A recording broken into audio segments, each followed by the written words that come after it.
The emails get colder before they fire you. That is the part most employees miss. It does not start with a meeting. It does not start with HR. It does not start with someone sitting you down and saying, we need to talk about your future here. It starts with an email, one that feels different, shorter, colder, more formal. Suddenly your manager is no longer saying, hey, quick question. Now it is per our conversation. Just following up to confirm expectations. Please provide an update by end of day. And at first you tell yourself you're overthinking it. But then the carbon copies start. Then HR appears on a thread. Then every verbal conversation gets an email recap.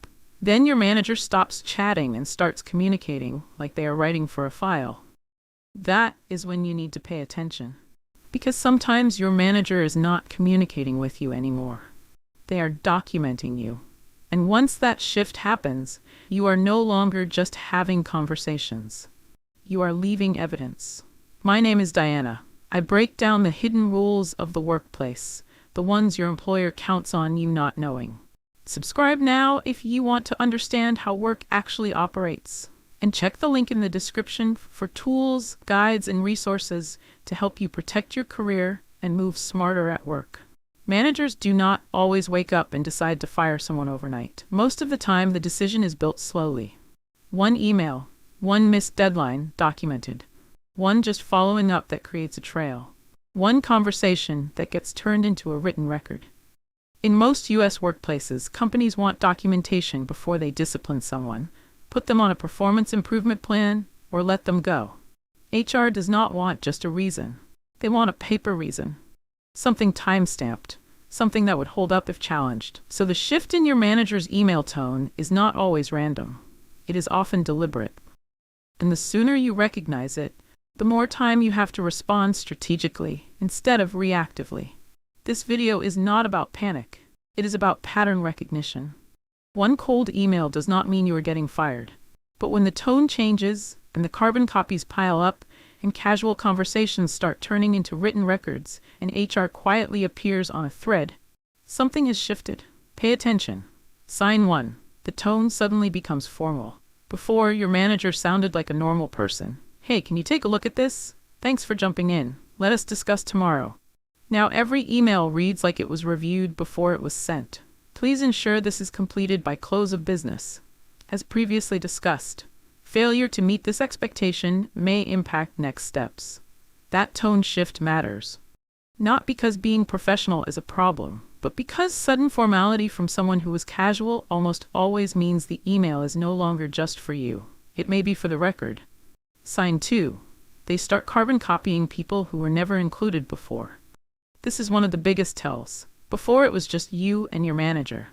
Now suddenly HR is on it. Their manager is on it. A project lead who has never needed an update from you in their life is on it. The email itself might look routine, but the audience changed. That is the point. When people get unexpectedly copied, the message is no longer just communication. It is visibility. Your manager is making sure someone else sees what was said and when. Sign 3. HR appears on small issues. HR does not typically need to be copied on routine work updates. So when HR starts showing up on emails about deadlines, attendance, performance expectations, or tone, pay attention. It does not automatically mean termination, but it means the issue has moved from informal management into formal observation. That is a different room. The rules in that room are different. Sign 4. Every conversation gets followed by an email. You talk for 10 minutes. Then an email arrives, just documenting our conversation, per our discussion. To recap what we covered, a good manager sometimes recaps for clarity. That is not inherently bad.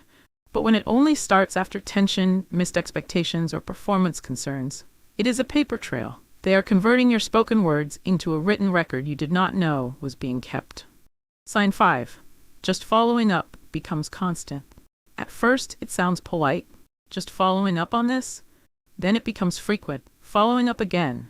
Still awaiting your response. That phrase, used repeatedly, quietly creates a record that makes you look unresponsive, slow, or disorganized. Even if there was context, even if you were overloaded, even if the original ask was unclear. The email trail shows one thing. They asked, you did not respond fast enough. And that version of the story is what goes in the file. Sign 6. They start summarizing your mistakes in writing. Before, if something went wrong, you talked about it. Now it shows up in an email. On Monday, the report was late. On Wednesday, the client update was incomplete. On Friday, the corrected file still had errors. That is not correction. That is a timeline. They are not managing the problem. They are documenting the pattern. Sign 7. They use words like expectations, concerns, and alignment. These words sound normal on their own, but in a shifting email relationship, they carry weight. Expectations means a standard is being recorded. Concerns means a problem is being formally named. Alignment usually means your behavior is being compared to what management wants, and you are not matching it. So when a manager writes, "I want to make sure we are aligned on expectations from this point," read that carefully. That might be the most professionally worded warning you have ever received. Sign 8. They stop having casual conversations. This one is about what disappears, not what appears. The joking stops. The quick check-ins stop. The friendly tone disappears. Everything moves to email. Everything gets wording. Everything feels clean and dry and careful. When a manager stops having informal conversations with you, it often means they no longer want words in the air that cannot be referenced later. They want things written down, which means they are already thinking about a scenario where written things matter. Sign 9. They ask you to confirm things in writing. Please confirm you understand. Please confirm receipt. Please confirm you can meet this deadline. That puts the responsibility directly back on you. Once you type confirmed, they have a record that you knew the expectation. If you miss it, they can point to your own reply. This is not about communication. It is about transferring accountability. Sign 10.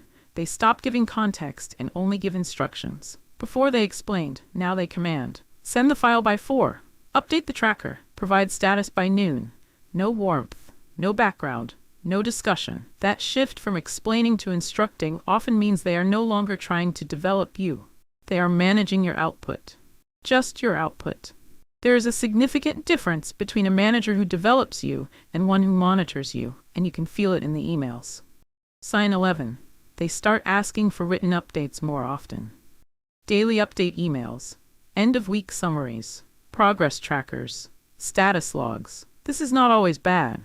A manager might do this for a whole team, but when it starts only for you after conflict or after criticism, it is monitoring, not management. They want a paper record of what you did and when. Sign 12. They attach hard deadlines to everything. By end of day, by noon tomorrow. No later than Friday. Please send by 10 a.m. Deadlines are normal. But when every small task suddenly gets a rigid timestamp, your manager may be creating measurement points. Did you meet it? Did you miss it? Did you respond? Did you delay? Those answers become performance data. Sign 13. They use vague professionalism.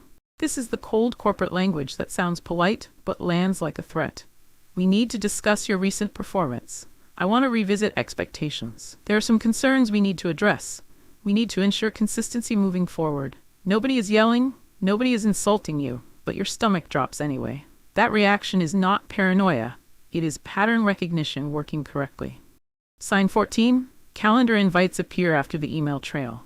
This is usually what comes next. First the emails change, then the recaps start, then HR gets copied, then a calendar invite appears. No subject, or a subject like touch base, follow-up discussion, performance conversation. That invite is not a casual chat.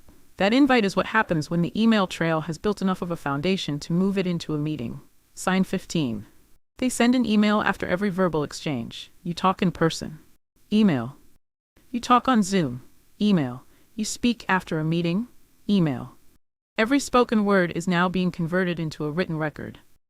That does not mean you are definitely getting fired. But it does mean your manager has decided that spoken conversation is no longer enough. And that should change how you move. Here is what to actually do when this is happening. 1. Stop replying emotionally. Do not send a long defensive email. Do not argue line by line. Do not write from frustration. Pause. Read the email twice. Then reply like someone who knows this might be read by people other than the sender. Because it might be. 2. Start documenting your own record. Dates, requests, deliverables, responses. What was said, what was delivered, and when. Do not rely on memory. If this escalates, memory loses. Records are stronger. 3. Clarify expectations in writing. Use calm language. I want to make sure I have the right priority here. Should I complete A before B? That question protects you and makes vague expectations visible. 4. Respond with facts, not feelings. Instead of "this feels unfair," write, "To clarify, the original deadline was Thursday. The revised request arrived Wednesday at 3 p.m. I can deliver the updated version by Friday at noon." That is calm. That is specific. That is the version of you that holds up in a paper trail. 5. Ask for measurable standards. If your manager says your work needs to improve, ask what improvement looks like specifically. What would success look like over the next 30 days? What should I prioritize first? Vague criticism keeps you trapped. Specific expectations give you something to work with. 6. Do not ignore HR being copied. If HR is on an email, treat it as formal communication. Keep your tone clean. Stay factual. Do not overshare. Do not make jokes. 7. Prepare your exit quietly. This is the part people do not like to hear. But if the email pattern is changing badly, update your resume. Start reconnecting with your network. Check the market. Not because you are definitely gone, because options change how you carry yourself. You stop making desperate decisions when you know you are not trapped. 8. Do not sign anything under pressure. If a performance improvement plan, warning, or formal document lands in front of you, do not rush. Read it. Ask for time. In the U.S., many jobs are at will, but terminations still cannot be for unlawful reasons, and documents can matter if there is a dispute. Get professional advice if the situation calls for it. The hardest part is not the email. It is the shift. The moment you realize the person who used to speak to you like a colleague is now writing like they expect someone else to read it. That is when your body figures it out, before your brain accepts it. Something changed, and maybe it can be fixed. Maybe the issue is real, and you can correct it. Maybe your manager is just going through a phase of tighter documentation. But if every message feels like evidence, treat it like evidence, because sometimes the email is not a warning. It is the beginning of the file. When your manager starts emailing differently, do not panic, but do not ignore it either. Read the tone. Watch the carbon copies. Notice the follow-ups. Pay attention to who suddenly appears in a thread. Because at work, the message is not always in the words. Sometimes the real message is in who got copied. And once you learn to see that, you stop being surprised. Subscribe if this made you rethink the emails sitting in your inbox right now.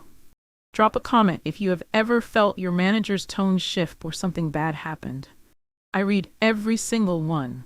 Share this with someone who needs to read the email twice before they reply. Check the link in the description for tools and resources built to help you protect yourself and move strategically when the environment starts changing around you. I am Diana. I will see you in the next one.